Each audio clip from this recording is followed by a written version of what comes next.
brought up the canon, and it's always interesting to me when somebody's very much into the canon, how they feel about these films, Yeah. uh, right? Because obviously the closest one to canon is The Hound of the Baskervilles, and then you have The Adventures, which is based off of You're these just talking about stage the play. the Rathbone Bruce movies now. Correct. Yeah. And well, the reason I'm bringing those up is because those were the focus of this specific these Exactly. two episodes we're doing. Yeah. Um, but the Hound of the Baskervilles was closest to canon of all the films, and then you had the one that was based off of the stage play, The Adventures of Sherlock Holmes, Right. Yeah. and then you had a bunch of films that were moved forward in time to the wartime era because that's when they were produced, and they didn't feel that the crowds at that time would want to or be interested in a detective from the late 1800s. How did you feel about these films, and what do you think of them today? Well, I think at the time, you see, I started reading the canon long before I met Susan. My father worked for Chrysler, and he had been transferred to Geneva, Switzerland, in the 60s, 1964. And so I was in Geneva and there was no television to speak of, and I couldn't get into the movies because I was too young for anything. And so books became my sole focus, and it turns out to have been a good thing because they still are. And that was, my father had the complete Sherlock Holmes, and I started reading Sherlock Holmes because they were on the shelves, like everything else at my parents' house. So that was when I started reading the canon. I had never seen a movie. I had never seen a TV show. All I knew was between the covers of these books. So when I became sort of clearly obsessed with Sherlock Holmes, my father mentioned, he said, well, there's a whole series of movies. I don't know when you're going to see them, and he told me about Basil Rathbone and Nigel Bruce. He didn't know them well enough to say, well, there's a couple that Fox did, which, are the period pieces. And then there are the 12 ones done by Universal, which are the modernized ones, the World War II ones. He didn't know that. He wasn't well acquainted that much with the movies. But when I came back in 67 to the States, the first one I saw was Adventures of Sherlock Holmes, the Fox one, 1939.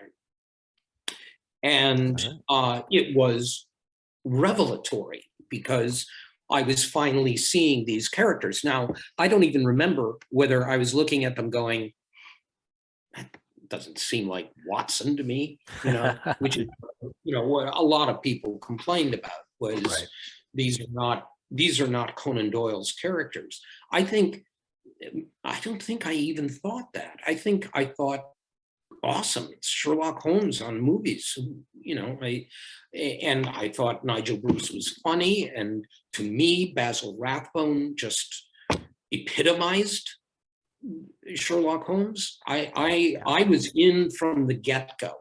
And then when I started watching the Universal ones, I didn't see Hound for a long time. I just remembered this. And the reason was it had been withdrawn from circulation. Right. And it wasn't available again until about 1970, mid-70s. You're right. Yes. It opened in a theater near me in mid-70s, either Ann Arbor or New York. I don't remember now. But wherever I was, it was showing at a theater.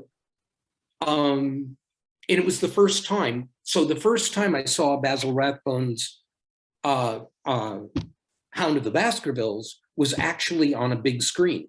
Oh, that's which great. Was kind of a great way to see it for the first time. Yeah. And so, but I always found the World War II movies to be, for the most part, a lot more enjoyable. It didn't mean that they were closer to canon. I don't really care about that. that's never been an issue for me. I mean, when Jeremy Brett, when the Granada series started in the 80s, I was sort of dazzled by him. I mean, the performance is remarkable, but I was sort of going, wow, these are really, really close to canon. They're being very careful about how they do these. And I was impressed by that, but I didn't really care that much. And then, so when I look back on the Rathbone Bruce movies, for me, they were just added joy to what I already liked to begin with. It wasn't exactly Conan Doyle, but I never cared. And as they went, and this gets into the minutia of that series. By the way, I want to give a shout out to a scholar named Amanda J. Field. Are you able to read this? Or yes, that's clear. Okay.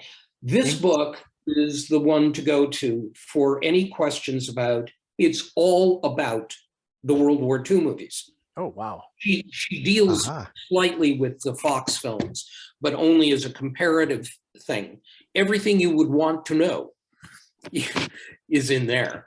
And then there's another book I wanted to show, which is sort of an encyclopedia of the supporting characters, primarily. Ooh, that is something I'd be very interested in.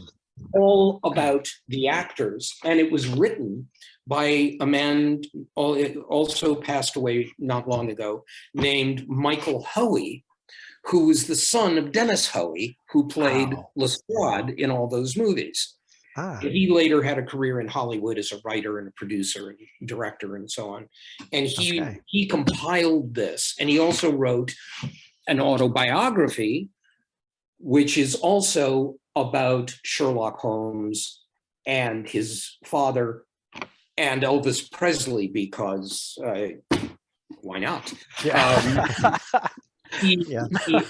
Part of his career was making movies with Elvis Presley, so Elvis gets top billing on that. But those first two books in particular are great resources for looking at the Sherlock Holmes movies at Universal. Well, those recurring characters, well, the recurring actors, not recurring characters, recurring actors, some recurring characters, they were fantastic. I loved how they appeared over and over in these. Yeah, well, for me, that has always been the thing, and it's why I loved Universal films in general. All of the different studios in Hollywood, MGM and Universal and Fox, they all had stables of actors who they would bring in, who they were on in contract with them, and they would bring them on, and they would get good parts and they'd get bad parts, and so you have all of these different actors coming in, and if you're paying attention. And when I was starting out as an actor, this was what I would go for. I would go, that guy, he's the one who played Moriarty in, this film. And now he's playing this character in another film. And then, Lionel Atwill is playing, you would start noticing people. Mm-hmm. And the beauty of those movies, the Universal ones, is every single film, they use a lot of the same actors playing all sorts of parts. And for me, that was always sort of fun to just pick them out. And as an actor with the kind of career I've had, I always felt sort of attached to those people rather than the stars. Because that's sort of what I've done with my career is, I'm always, different sorts of roles, but always a secondary character. And I know for sure that that's a fabulous, if you can get a career like that, it's the best kind to have.